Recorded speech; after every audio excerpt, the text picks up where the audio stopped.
Well, welcome everybody.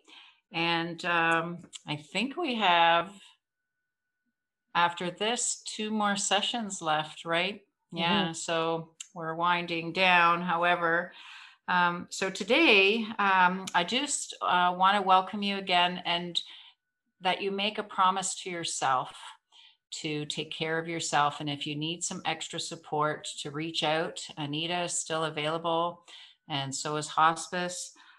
There is a Facebook page, and it's really, really important because sometimes the exercises or the things we talk about stir things up. So just be mindful and make that promise to self.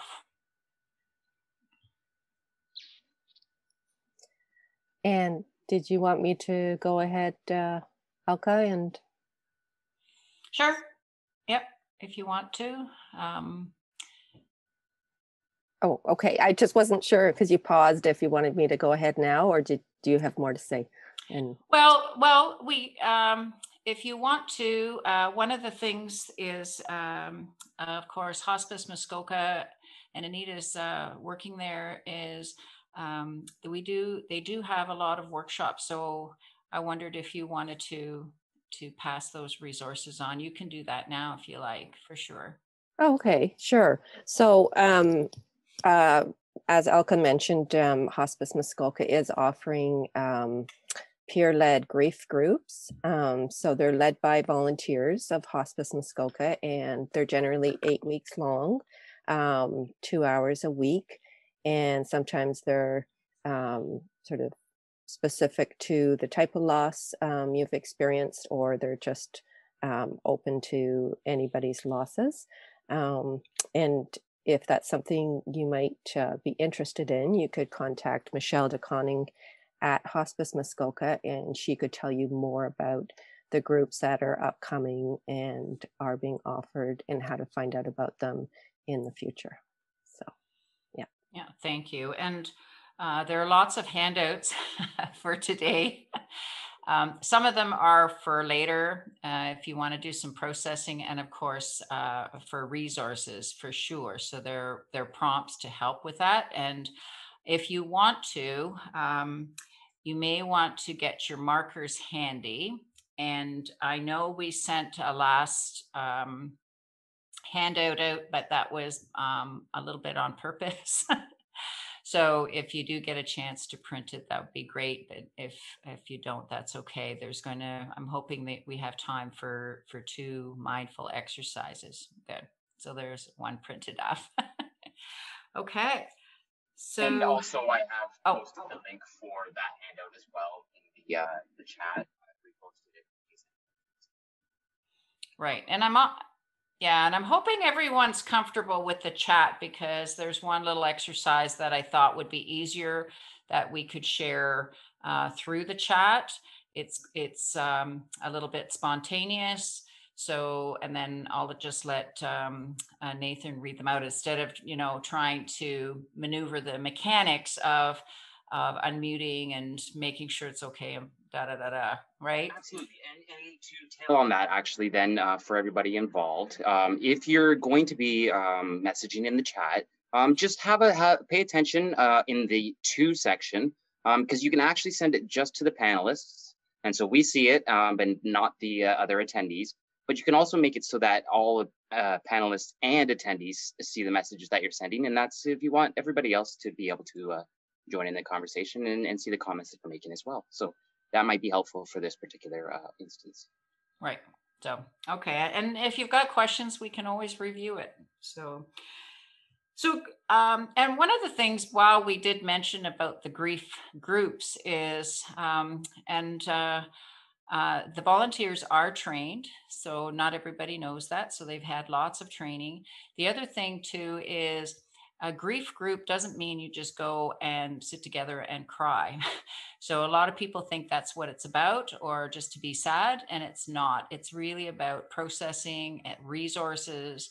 And my memory of it is that there's lots of laughter and good times. So it's kind of a hard sell because, you're trying to think, well, it's a grief group, but you don't want to say it's that much fun either. So anyways, just keep that in mind, and hopefully today that will kind of open up some doors for you. The other thing too, I thought a lot about today, and I'm hoping that it will be maybe an introduction or a segue into the grief groups, because this is more about strategies and introducing it and perhaps gaining some understanding.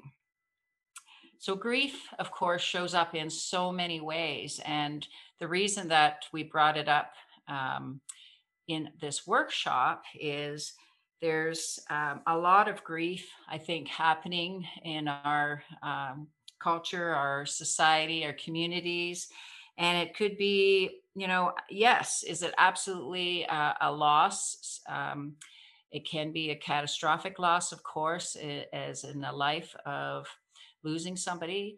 It's also losing community, losing hobbies. I saw a young lad, and for him it was no hockey practice and not playing on his hockey team, and the depression that comes with that. It could be moving, as exciting as maybe a new job is. Leaving your community, your friends, your home, everything that's familiar is still a loss. It could be loss of mobility. It could be loss of energy or loss of your health. So all these things are losses. It could be loss of freedom, perhaps loss of independence. It could be loss of self-image, and then maybe loss of hope. So there's lots of different losses, and grief comes in so many ways. And again, if you've got questions about that, and it affects us in all 4 areas. And one of the things we've been talking about in this group is feed all 4. Well, grief affects all those 4 areas. So physically, mentally, emotionally, and spiritually. So I'm hoping that some of the things that we talk about will help. And of course, all the strategies we've been presenting up to now are to help build that resilience.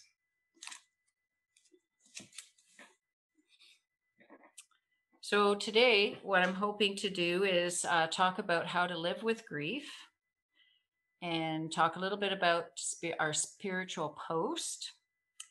And again, always reminding that any strategy that helps is to add that to your daily practice. So whatever really resonates with you is to include that with your daily practice. And grief, of course, can be different for everyone. So one of the things I did want to go through, yes, is the one handout. If maybe you could just have it in front of you, the one that says helpful information about grief.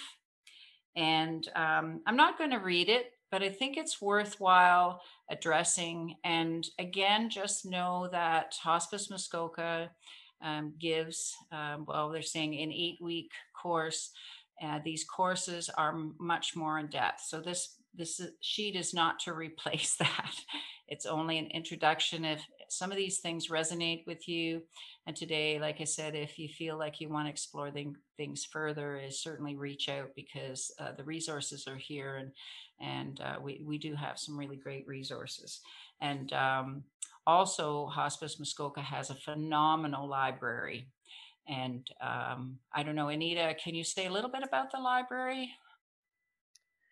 I don't know what's available, but I know there's videos. I know there's lots of books, lots of good stuff.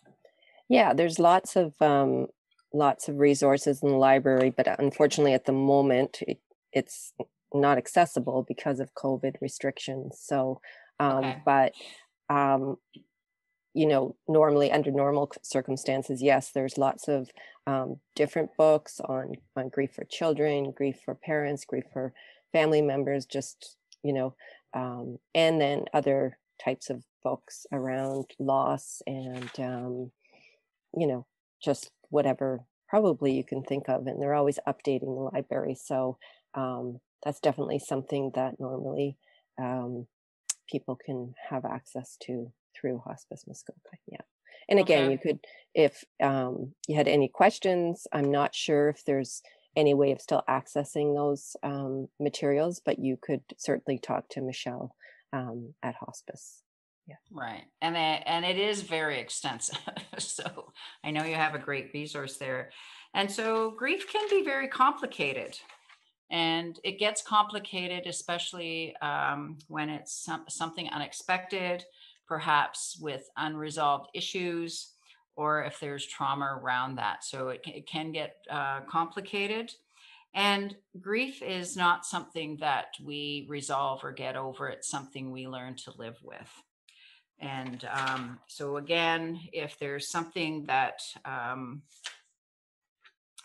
resonates with you,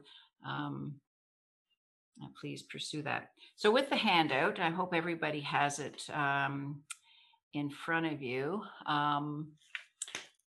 I guess it could have been, I don't know if we can share it, but I think everybody's got it. So number one is listen. So one of the things with grief, again, it's very unique, and listen to grief over and over again. And if you feel that, you know, you don't have an audience, or the people around you, you're maybe self-conscious about talking about it, is seek out others that you can talk about it, because you need to be able to express all your worries, all your feelings anytime. And grief doesn't really have a timing per se. All the things that came out many years ago about stages of grief, doesn't go in stages. Everybody's different, and it's messy. If I can say that, it's chaotic and it's messy. So sometimes we need to just be in that. And if there's somebody with you that is grieving, is try and respect them and their needs, because it's going to be different. And I know as a therapist, sometimes what I come up against is that partners or family members don't understand how others are grieving. And it's got its own path. So, and that kind of goes on to that next point. It's not about pushing it away. It's about riding that wave. And one of the analogies that has come up, it's like a train. So you might feel it coming, but just know that, yes, when that train goes through you, it's devastating. And just know that that train keeps going, and that eventually it dissipates. So these waves are that, they're waves, and the body doesn't sustain that pain, even though it feels like it might at the moment, but it does move. And as we said earlier, is no one gets over grief. We live with change and loss all our lives. So every time we have a change, it's also a loss. So just know, as humans, and we talked about this in other things, that we're multiplicitous. So we have multiple feelings, and we can feel happy about a change, like especially moving, or like moving or getting a new job. But then we're also leaving a job and leaving a community. So we can have excitement and sadness at the same time. And that's just one example. And another example too is sometimes relief at a loss, and then, having other feelings that go along with that. So what we can do is learn how to manage the grief, how to manage our changes and losses, and we can learn to live with who and what we have.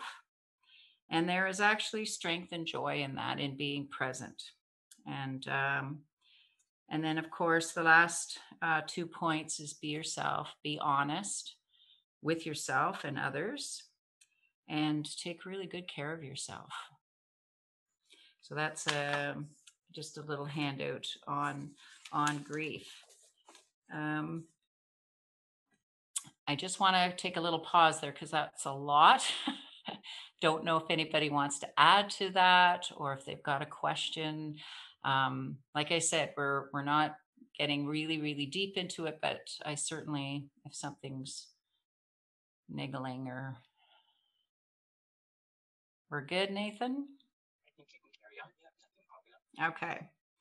All right. So you got a few other handouts, and And this is for your gratitude journal and for after. And if we do have some time, I'm going to have a bit of time at the end. Like I said, I've got an activity. So the what's left is really what's current in our lives. What is it that we still have? And the other one, which is kind of fun, it's called Three Things. And there's lots of little categories there. And it's actually a journey on self-discovery. And it's simple.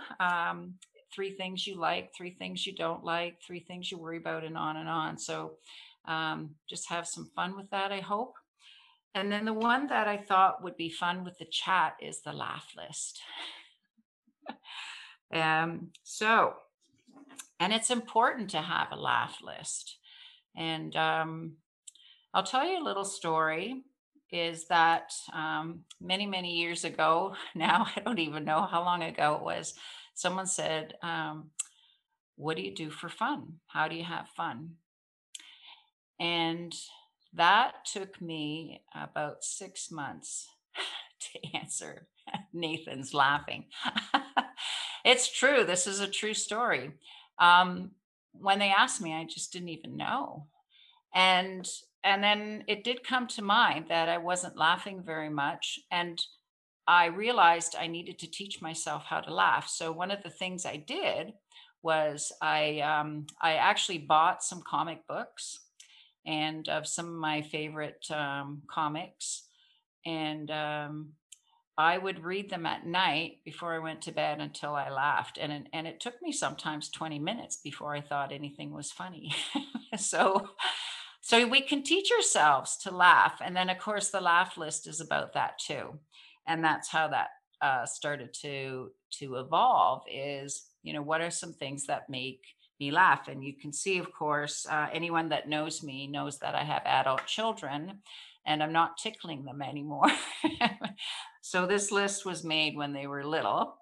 And I used to let them play in the rain and in puddles. We had a nice ditch in front of the house, and it was just fun, and it was funny. And then the third one, I was looking at it after I had sent it. And it's making up a language and asking people for directions. And yes, I admit it, I've done that. I did that as a kid, actually with one of my friends, Niagara Falls. I used to live there, and we made up a language, and yeah, it was just a lot of fun. Nobody knew us. We were just around tourists, and we would play games like that. So anyways, I'm opening it up is perhaps you can type in the chat is some of the things that make you laugh, because I really want to know. And definitely, I'll just remind everybody, if you're comfortable sharing with the rest of the attendees, just make sure to click that box, and so everybody else can see what makes you smile as well. Right. And you have the list of mine in front of you. And I have done these things, so didn't just make them up. Yeah. Yeah. So Anita's got, my dog and cats.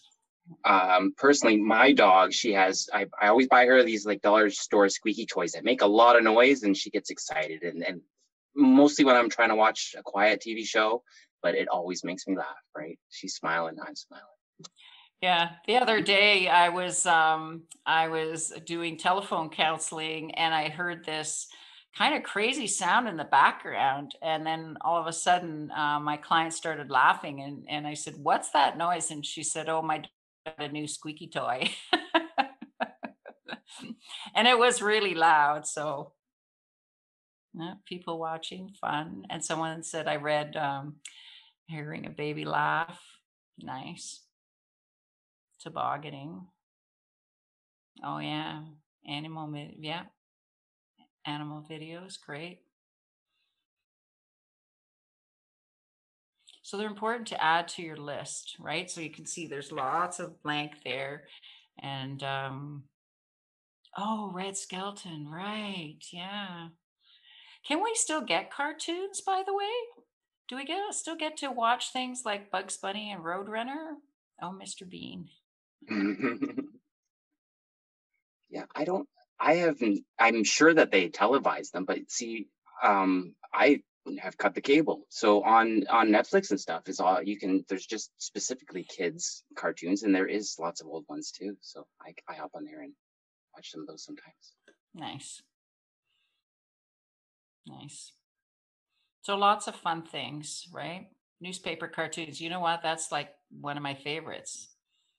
Stand-up comedy. Yes. Now, if you've got any favorite comedians, please put them on our chat. I'm up for that. Nice. Mom, Pa Kettle. Great. Oh, I recognize that name. Is that one of the stand-up comedians? I hope. Yeah, John Mulaney's pretty funny. Yeah. Okay. Okay, good. Well, it's somebody I can research. Nice. Oh, right. Yeah, he is crude. Yes. I've heard some of his. There are actually some great female comedians, stand-up comics. There's somebody that I wanted to mention. I can't think of his last name. I think his name's Drew, but he's a comedian with a stutter. I think he was but he also does the skits with his dog beside him, and he talks, and so it's kind of funny. I just wish I could think of his last name. But if you look up Drew with the stutter, the comedian, he'll make you all giggle, and the dog too. Yes, and someone just posted laughing yoga group, and you know what? I've done that. So does Robin actually offer that as an exercise for people? I know one of the people put it up there as a chat, and so I've done it as a group. And what you do is you lay on everybody's belly, so you kind of make a circle. And then, of course, as soon as one person laughs, everybody laughs, and it just goes on from there. And it is really funny. And I know it sounds simple, but it's great exercise. So if you get a chance to do that, maybe in the future, not today, but we can sure imagine it for sure. So, okay. So I hope you keep that list going. And if you want to keep putting that in the chat, that'd really be a lot of fun. And it's so important to have a laugh list. It's so important to practice gratitude. And it does keep us present. So that's another benefit of that. So I'm really happy that everybody shared. Dry bar comedy. Oh, okay, neat.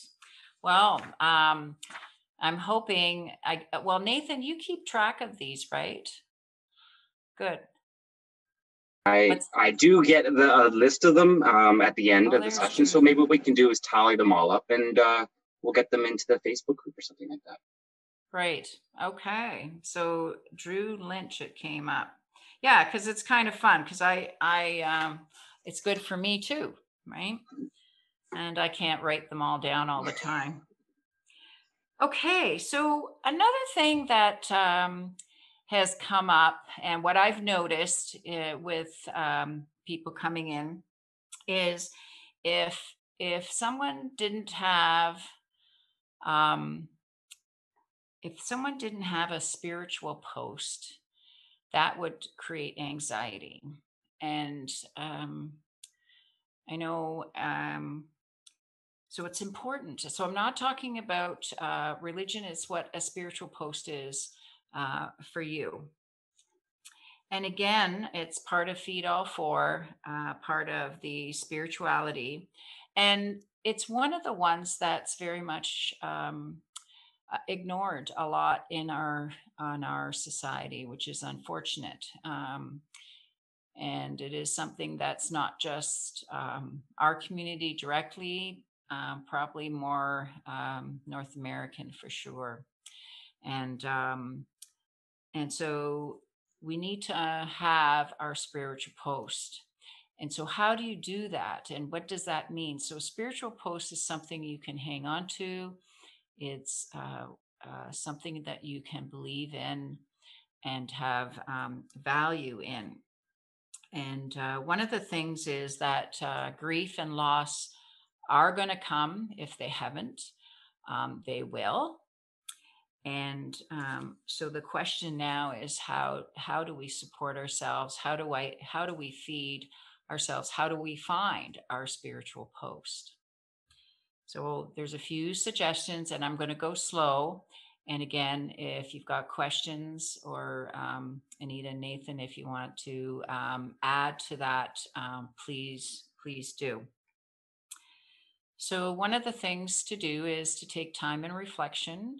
And we've talked a little bit about that. So, and it could be in a meditation. I know next week we're going to be doing soul cards. So it could be one of your topics that you want to explore. So we can do reflection in different ways. We can do it through meditation. We can do it through prayer. We can do it through the arts. And the questions to ask yourself is, what makes sense to you? What do you believe in? And I just want to say is that hospice is non-denominational. So I'm keeping this very general on purpose. Okay. What are your strengths and what are your gifts? It's important to know that for yourself, and you'll see where I'm going with that too. And one of the things that's very important is to live a purposeful life. And so what does that mean to you? What is your purpose? What will be your legacy? Two big questions is the purpose is, how are you today? What's your life purpose? What is it that you want to do? And it does give us direction when we have a life purpose. That could be a whole workshop on its own. So these are things to think about. And maybe you've already done your life purpose. And if you have, that's fine. It is an exercise, and it's something that you tend to hold on to and perhaps tweak. What makes you happy? And what do you give value to?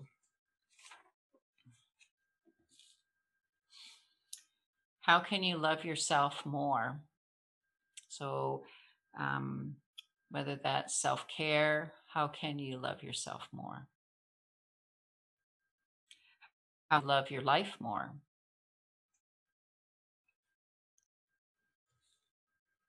By having purpose and value in every day. And it could even be something like being kind, or trying to make the day better, or trying to make an experience better, whether it's for yourself or for somebody else.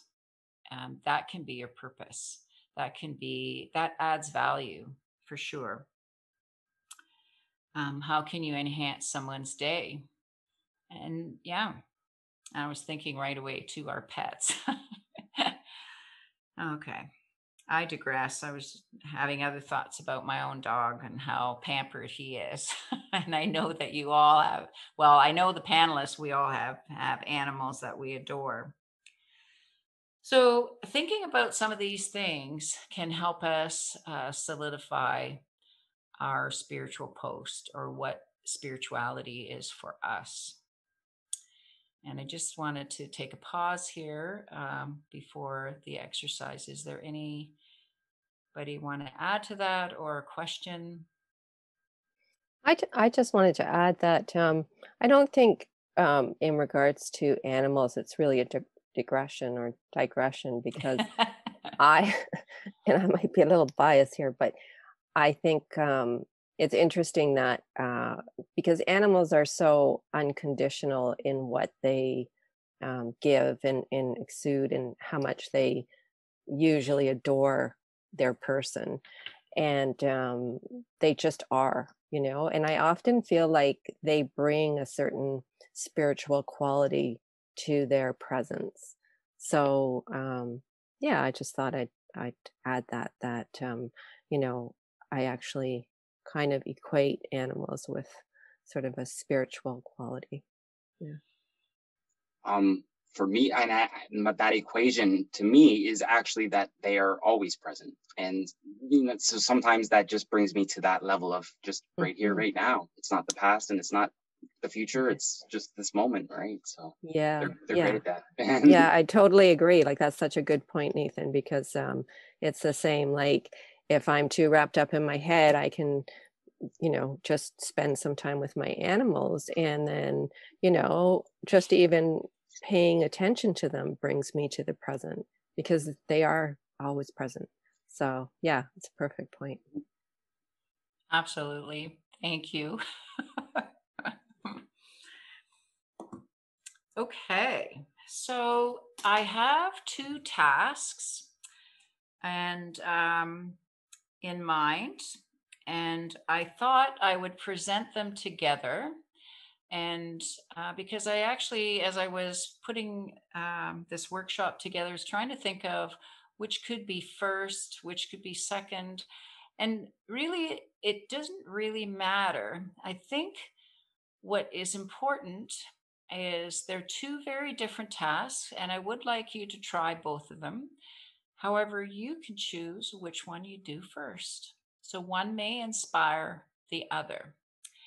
So I'm just going to, I'm going to present them first, and then we have a little bit of time. I'll give you, I'm thinking about 10 minutes of, and if you need more time, just put your hand up or let Nathan know. So I'm just going to switch cameras here.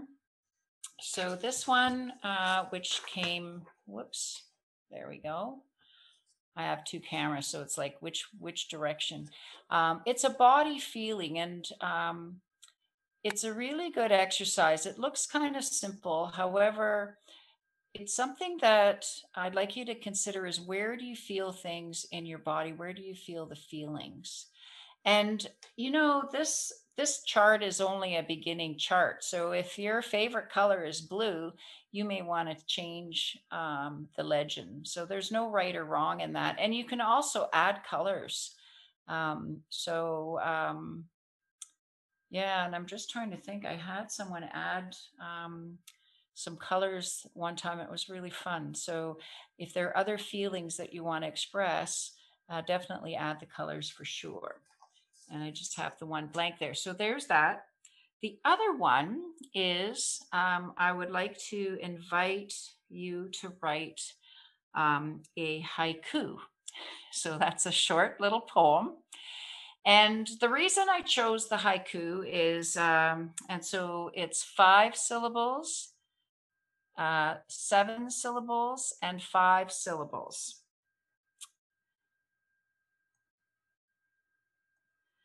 And so it's just 3 lines.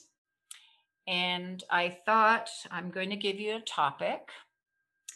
And again, you can choose the topic of loss if you like. The other topic, of course, is, is gratitude. And you know what? They're just suggestions. If your haiku takes you somewhere else, go for it. The other thing in a haiku, what makes haiku unique is descriptive words. So giving a sense of perhaps describing a texture, a color, or a sound when you're trying to express yourself. So that's just a guideline, and you don't need to rhyme. And so you can play with it, and it's just something simple.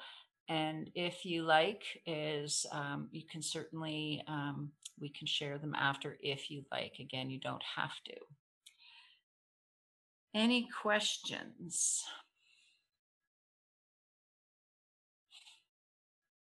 No, we're good. I don't see any. All right, so I will do my thing here and get the music going. So you've got about 10 minutes, And if that, like I said, if that feels short, just let Nathan know, and I'll give you another 5 minutes, okay? Because when we're presenting, we're kind of we're guessing, and we're not we don't see you. Oops. So I guess I better put the music on. There we go.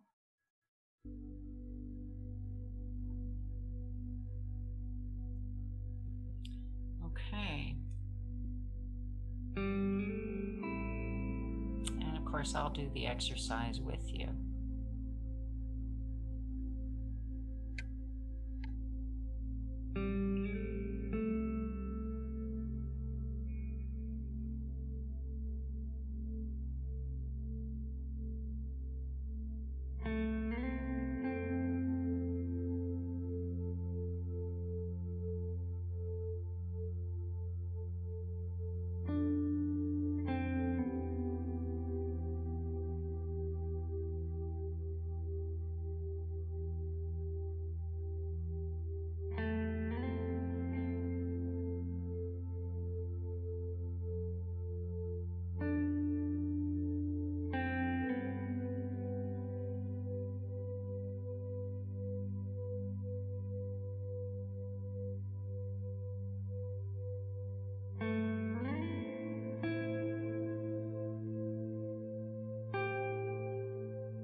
So my question is, did anyone write a haiku that they would like to share?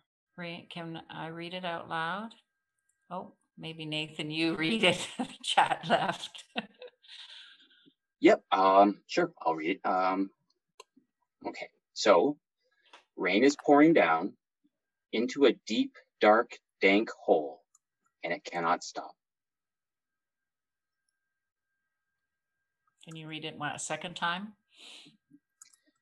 Rain is pouring down into a deep, dark, dank hole, and it cannot stop. Thank you. And it's just nice to hear it twice. So, and anyone else? Okay.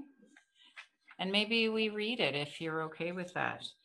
So I did mine in memory of a friend that I lost. You were here quickly, like a summer storm fled past, warm, distant memory. You were here quickly, like a summer storm fled past, warm, distant memory. I can read mine then too, because I can't seem to type it. It's lovely to hear them. So thank you. Mine is entitled Loss. I did it under loss, the suggestion, thinking of my sister who died recently. Unexpectedly, crimson moves, whispers, flowing, subtle, crackling clips. Could you read it again? Yeah. Unexpectedly, crimson moves, whispers, flowing, subtle, crackling clips. Thank you. I'll read mine. I have, I think, a partial message in here, and maybe it could be completed if we're looking to have it read. I just wrote this. I thought it would be nice to be able to contribute. I think it's a haiku. Sometimes hard, but it makes a ton of sense that I try my best to live. Sometimes hard, but it makes a ton of sense that I try my best to live.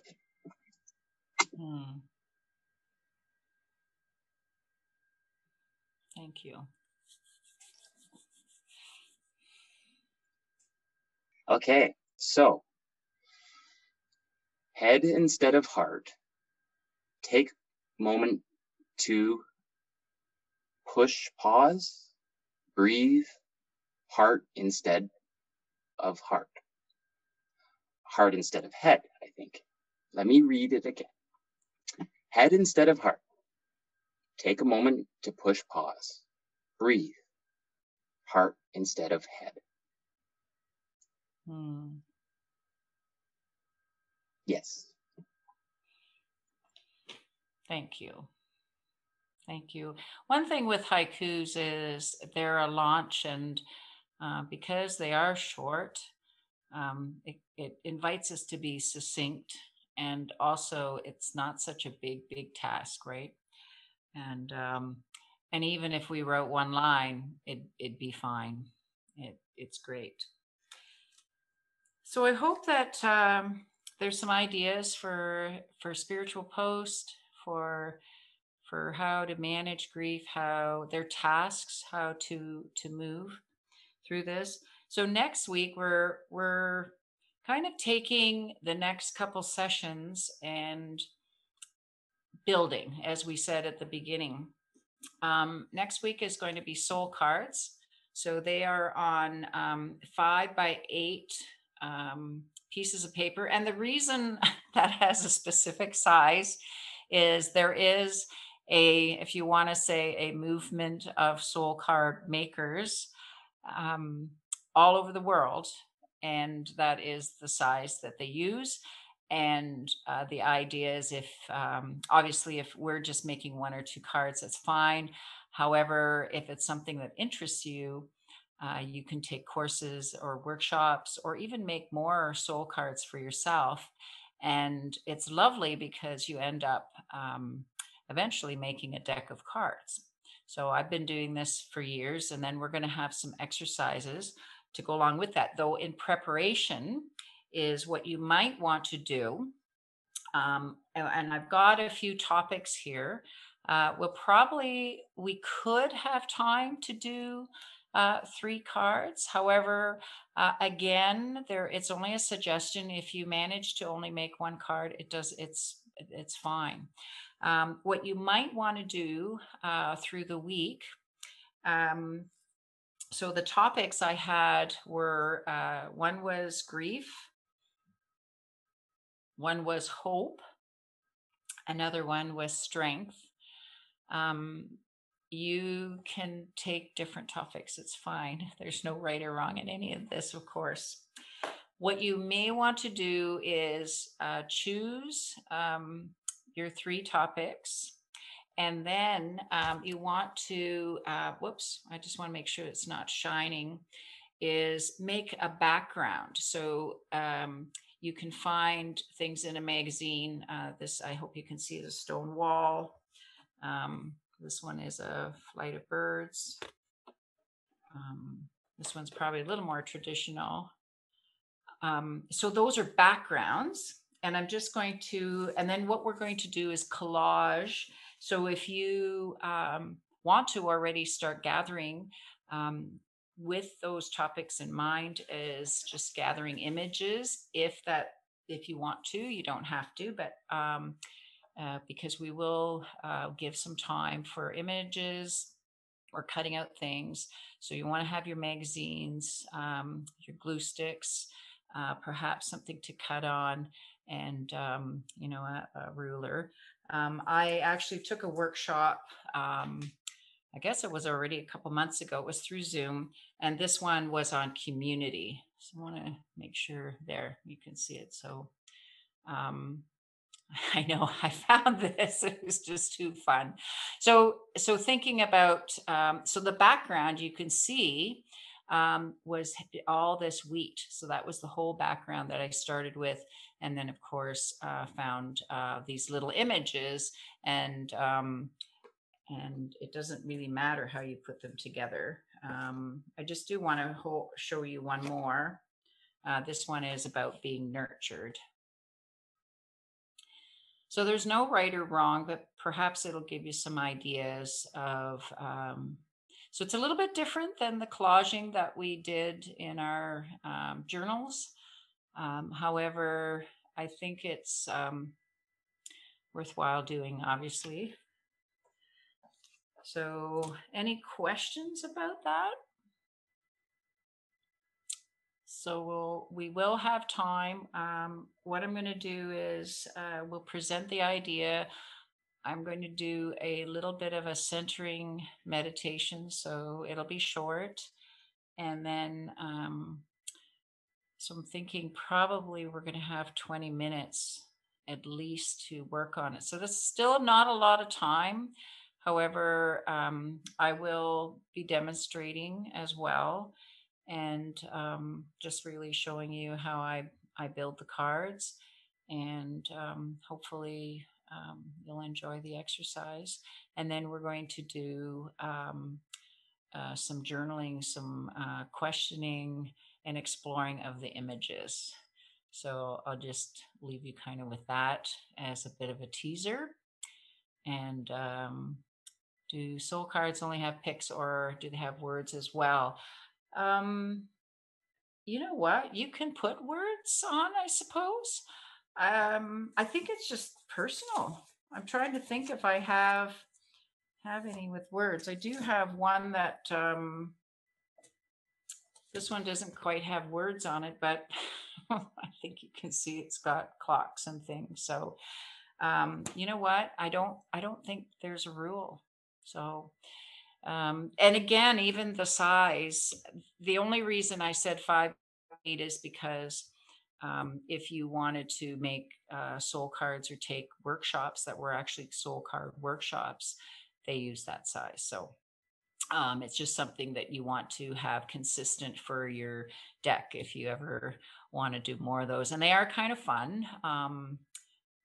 So we'll try that. And then, of course, our last one, it's called Power of the Mind. And what I'm hoping for is that we can pull together the resources that we've pulled in. And so if you've got any questions or anything else that you know, we can always address in that last session. Okay. Anything else? No, everybody's good. I'm getting them. So again, a great pleasure to offer this, and thank you so much for joining us. And yeah, thank you, Nathan. Thank you, Anita. Thank you, participants.